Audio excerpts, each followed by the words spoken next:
Good morning, good afternoon, good evening, wherever you are, whenever watching this.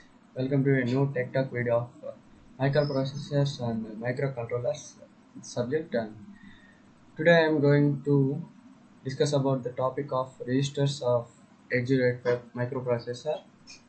This in this topic, we will see about what are the types of registers in 8085 microprocessor and how it how these registers will work. These all we will discuss in this video. Let's get started. Okay.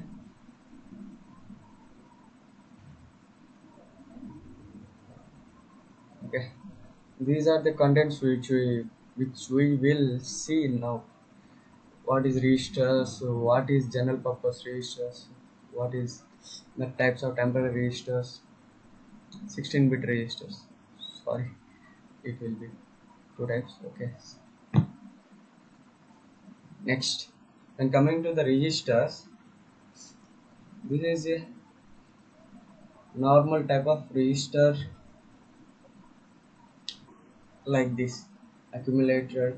It will be in two segments, accumulator segment and flag registers.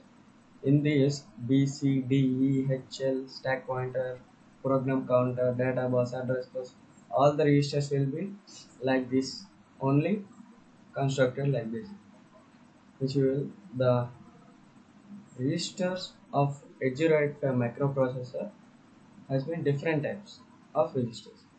It includes 6, 8 bits and 16-bit registers also there. There are two 8-bit temporary registers W and Z also. Those were also which we'll see in the coming slides. Okay. Next to see uh, and the next one is registers of 8085 microprocessor. These are the registers can be classified as general purpose registers, temporary registers also, two types, temporary data registers and W and Z registers, and special purpose registers. These are also two types. Those are accumulator and flag registers and instruction register. And coming to 16-bit registers, these also two types, program counter PC and stack pointer SP. And we will see one by one right now. And next one is first one, general purpose registers.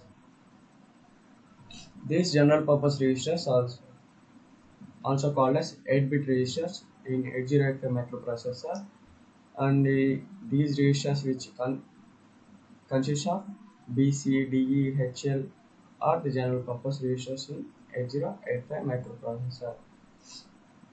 They are less important than the accumulator. They are used to store data temporarily during the execution of the program. These are all the temporary registers in the general purpose register. For example, there is no instruction to add the contents of the B and E registers. At least one of the operands has to be in A. Thus,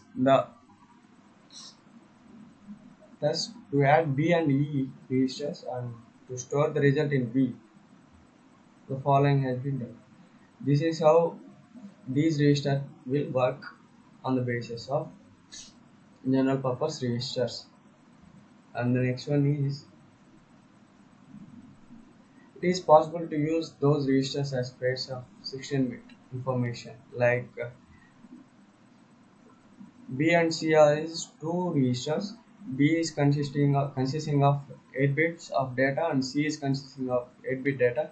These two combining together, we will get 16-bit of data.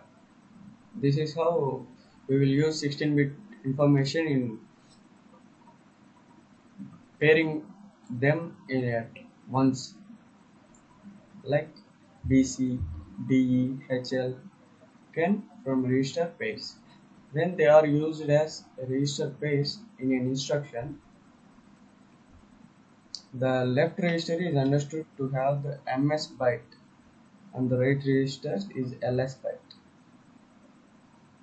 For example, DE register pair and The D register is treated as MS byte and the content of E register is treated as LS register, which means there are two registers pairing each other.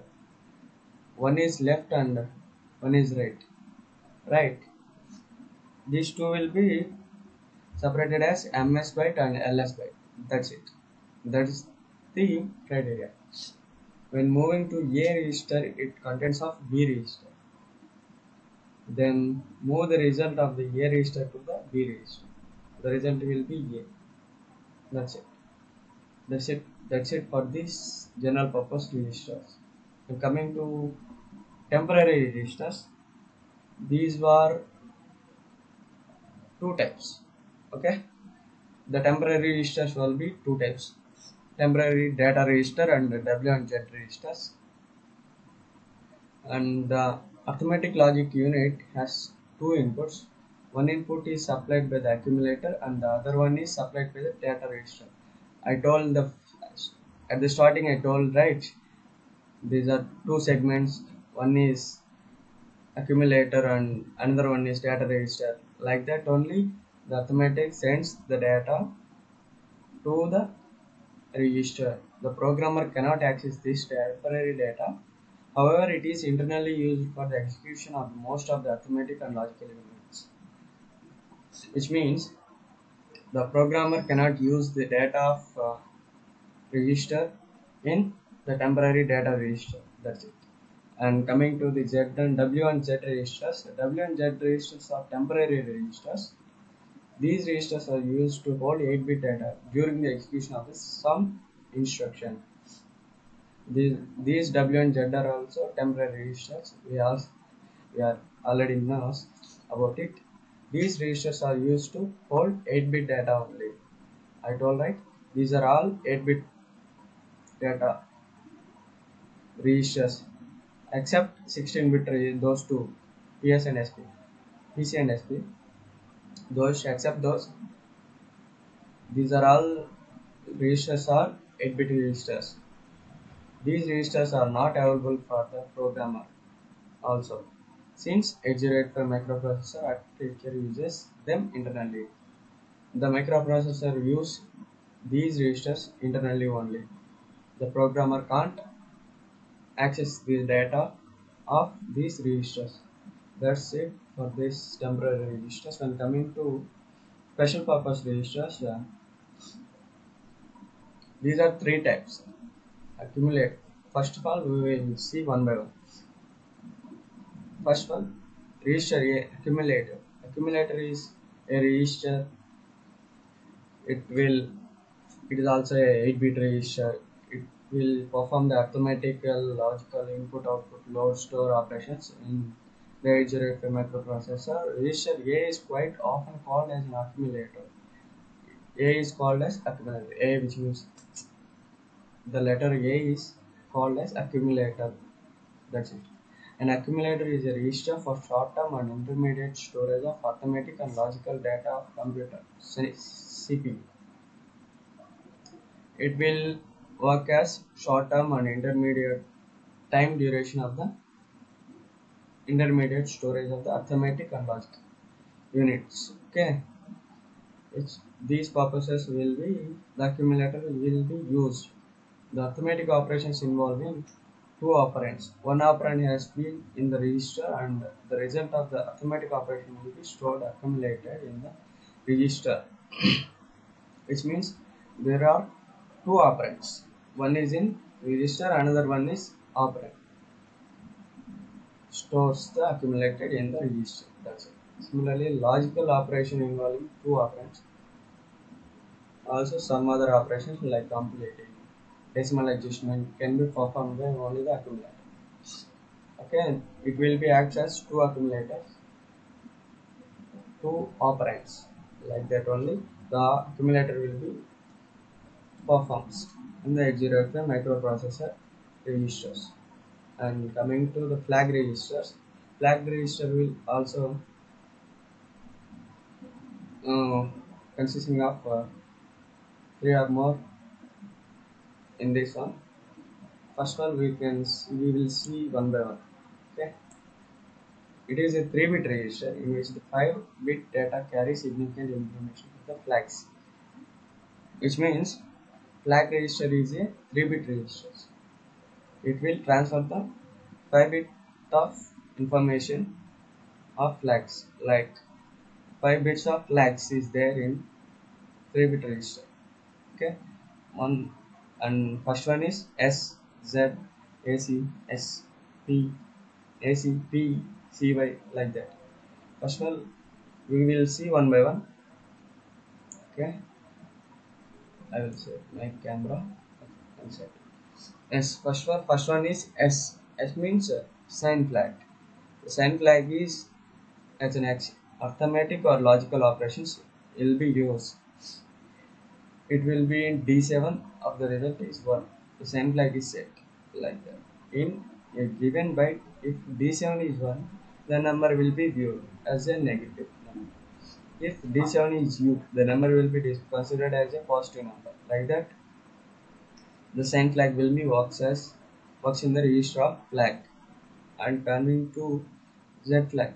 Z flag means zero flag. The zero flag sets if the result of the operation in arithmetic logic unit is 0 and flag resets.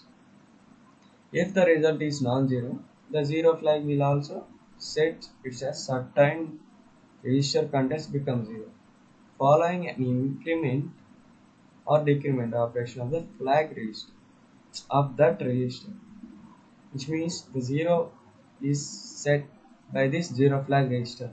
That's it. When coming to the next one, uh, these are all the some more types of uh, flag register. Auxiliary carry flag. The auxiliary carry flag is this flag is used for BCD operations. It is not available for the program. The flag is used to operations like binary coded decimal. In that operations only we will use the auxiliary carry flag. It is not also it is in the 8085 microprocessor inbuilt only. The programmer cannot use or type it something like that. And coming to parity flag, the parity flag will be, in simple words, if the result has of the even numbers, the result of the parity flag is even numbers, then it's a even parity. The flag of the flag is set. If the parity is odd, the flag is reset. That's it. I will repeat it again. The parity flag of the result is output. Output is odd. Odd. Then the flag is reset. The result is even number, so the flag is set. That's it for this parity flag. Coming to CY. CY means carry flag. This flag is set if there is an overflow out of 7. The carry flag is also serves as a borrow flag. For subtraction, both the carry flag is set. That's it for this. The carry flag also serves as a borrow flag of subtraction. In both the carry and flag is set. That's it for this carry flag, and we will see the next one.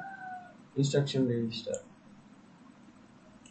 The third one in this registers, instruction registers. In a typical microprocessor operation,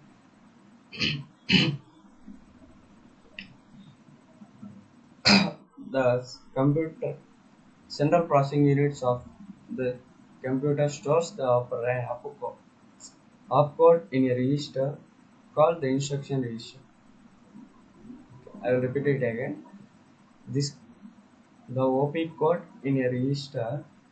The CPU stores the OP code in a register is called the instruction register.